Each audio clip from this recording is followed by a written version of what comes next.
Hey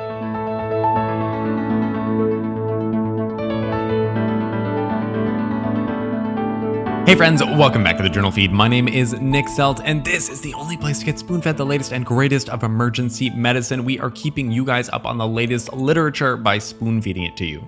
All right, let's see everything that we covered. Let's have the quick hits. First off, it's hard to prove that long COVID even exists. Second, dark skin causes occult hypoxemia through less reliable measurements gotten by pulse oximetry. Third, there's a better way to intubate through a fast-track LMA. After that, from the fourth article, which blade is better, Macintosh 3 or 4? Turns out it's 3. And then from the last article, we do a review of pericardial tamponade. If you are hearing this right now, then you are not currently a Journal Feed subscriber and so are not receiving the full Journal Feed podcast, only receiving a portion of the past week's articles. Don't worry, we're going to still pick really good ones for you, but if you would like to get full access to both the podcast and the blog, then you will have to become a member. All the details for that are at journalfeed.org, and remember that we never want money to be a barrier to better patient care. So if you're having any trouble affording a subscription, just get in touch. This is the audio version of the past week summaries, which this week were brought to you by Aaron Lacey, Seth Walsh-Blackmore, and Clay Smith. Okay, so here's the first article titled A Longitudinal Study of COVID-19 Sequelae and Immunity, Baseline Findings out of the Annals of Internal Medicine.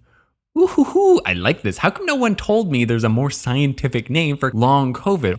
These guys are calling it Post-Acute Sequelae of SARS-CoV-2, or PASC. PASC?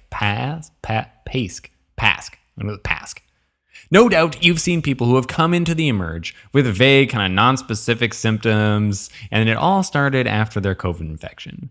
Patients in this study were those kinds of patients. They were patients who had recovered from asymptomatic or moderate COVID infections 4 to 6 weeks ago. And then they were asked about persistent symptoms. But can we actually find anything wrong with these people who are reporting long COVID or persistent symptoms from their COVID, PASC? This was an NIH study of 189 patients 4 to 6 weeks out from their COVID infection. Only 12% were hospitalized, and these were compared to 120 negative controls. 55% of people with COVID reported symptoms of PASC, compared to 13% of the controls. Associated factors were female gender and self-reported history of anxiety. The most common symptoms were fatigue, dyspnea, anosmia, parosmia, an impairment in concentration, headache, memory troubles, insomnia, chest pain, anxiety, myalgias, tinnitus, palpitations, and that's just the short list of it. All of this kind of sounds like, to me, a really anxious Gen Det patient. Now, despite all of these symptoms, there were no abnormal physical exam findings, except for maybe some muscle tenderness, and laboratory, neurocognitive, cardiopulmonary, immunological, and virological abnormalities were completely absent compared to the control group. All the same, the COVID group had a lower quality of life score, so these patients really are suffering, we just can't detect exactly why. All that said, even if we don't find anything right now, I mean, if COVID has shown us anything, it's that it can do anything. In a spoonful, as far as we can detect, there's nothing wrong with people reporting long COVID symptoms. That said, they're still suffering, and it's a logical fallacy to try to prove a negative. Just because we can't detect it doesn't mean it's not there. Then we have the second article titled Racial Bias and Reproducibility in Pulse Oximetry Among Medical and Surgical Inpatients in General Care in the Veterans Health Administration, 2013 to 2019. Multi-center retrospective cohort study out of the BMJ. Whew, I was flagging there for a second. Now, this is not the first time that we've covered this problem, so hopefully you're at least a little bit familiar that pulse oximetry doesn't necessarily perform the same with different skin tones.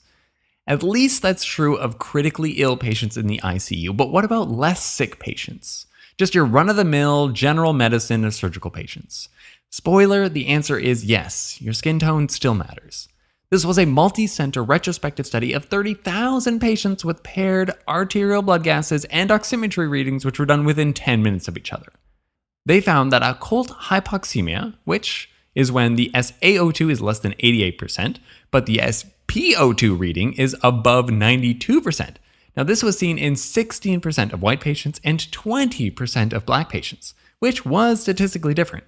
They did not find a statistical difference between white and Hispanics, though. Okay, this freaks me right out. We make a lot of decisions based on pulse oximetry. Can you imagine how many COVID patients were actually sent home when they really required oxygen? So if your black patient, or honestly even your white patients, are straddling the 92%, then you should consider that their SaO2 might be even lower.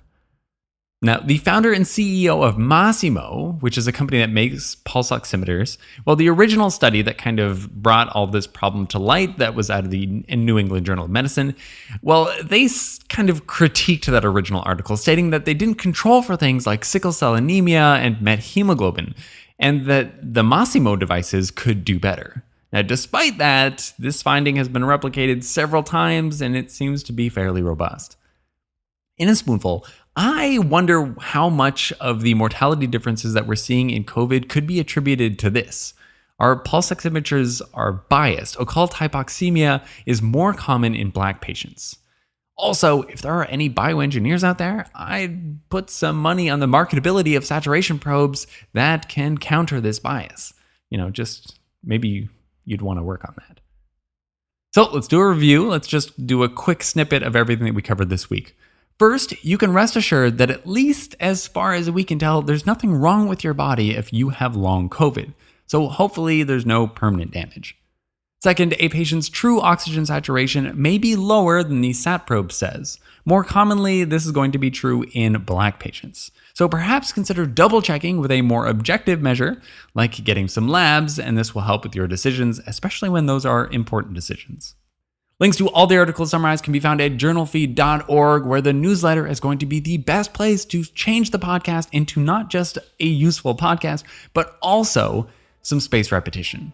Now, if you're feeling a little bit of FOMO, you realize that I only listed off 2 of the articles that we covered when really there were 5.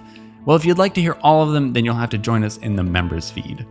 Our goal here is to provide better patient care through spoon feeding, and so we're trying to help you keep up with the latest research, one spoonful at a time.